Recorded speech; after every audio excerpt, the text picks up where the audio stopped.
પોરબંદરમાં ભારે વરસાદને પગલે ઠેર ઠેર પાણી ભરાયા હતા।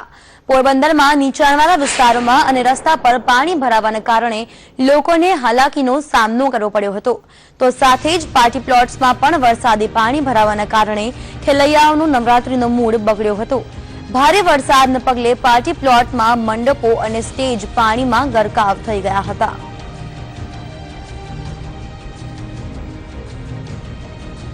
તો પોરબંદર ગુજરાતમાં આગામી 2 દિવસમાં ભારે વરસાદની આગાહી આપવામાં આવી છે। ગાજવીજ સાથે ભારે વરસાદની હવામાન વિભાગ દ્વારા આગાહી કરવામાં આવી છે। પોરબંદરમાં સાવચેતીના ભાગરૂપે એક્શન પ્લાન ઘડાયો છે। અધિકારીઓને જિલ્લા કંટ્રોલ રૂમ સાથે સંપર્કમાં રહેવા માટે સૂચન આપવામાં આવ્યું છે। જવાબદાર અધિકારીઓને ફરજ પર હાજર રહેવા સૂચના અપાઈ છે। મહત્વનું છે કે કલેક્ટર દ્વારા જવાબદાર અધિકારીઓને સૂચના આપવામાં આવી છે। चेतन ठकरार संवाददाता जोड़ाई गया है।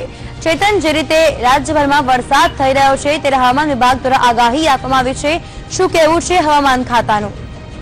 जी चौक्कसथी जणावी दઉં કે છેલ્લા 3 દિવસથી પોરબંદર શહેરની અંદર સારામાં સારો વરસાદ થયો છે અને વરસાદને લીધે નવરાત્રીના અનેક પંડાળો છે તેની અંદર પાણી ભરાઈ ગયા છે અને લોકો પણ હવે અત્યારે ત્રાસી ગયા છે। જે ખેલૈયાઓ છે પણ તેઓ પણ જે ટિકિટો લીધેલી છે તેના રિફંડ માંગવા માટે રોડ ઉપર આવી ગયા છે। તે ટિકિટની રિફંડની માંગણી કરી રહ્યા છે। તો હવામાન ખાતાએ પણ હજુ 2 દિવસ ભારેથી અતિ ભારે ગાજવીજ સાથે વરસાદ આવે તેવી આગાહી કરી છે અને જે જવાબદાર તંત્ર છે તેને કંટ્રોલ રૂમ તેમજ જે તે કચેરીમાં ફરજ પર હાજર રહેવા તેમજ તમામ જવાબદારી અધિકારીઓ જે રજા પર હોય તેની તમામ રજા કેન્સલ કરી દેવામાં આવી છે। જી બિલકુલ, ચેતન, આભાર માહિતી બદલ।